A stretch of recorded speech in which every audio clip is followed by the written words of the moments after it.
Hello दोस्तों, आज हम पढ़ेंगे रेगुलेशन ऑफ रेस्पिरेशन। तो आइए शुरू करते हैं।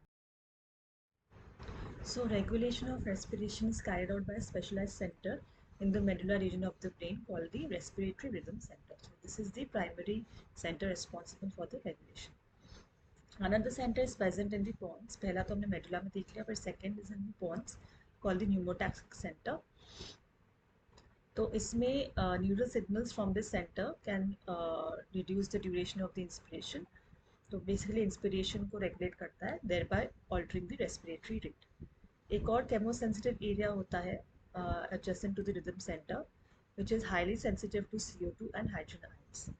तो इंक्रीज कुछ भी alteration in these substances can activate this centre, which in turn can signal the rhythm center to make necessary adjustments. तो रेस्पिरेटरी रिदम सेंटर हमने देख लिया मेडुला रीजन में, फिर पॉन्स रीजन में, फिर देन एक chemosensitive area is situated adjacent to the rhythm centre. फिर कुछ रिसेप्टर्स होते हैं जो एसोसिएटेड होते हैं, which associated with the aortic arc and the carotid artery. So these also recognize changes in CO2 and H plus concentration, and वो necessary signals जब ज़रूरत होती है, they send the necessary signals to the rhythm center for any action.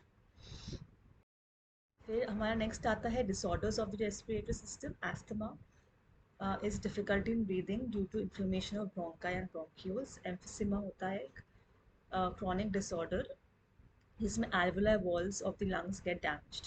उससे क्या होता है, respiratory surface decrease हो जाती है, and one of the major causes of this is cigarette smoking.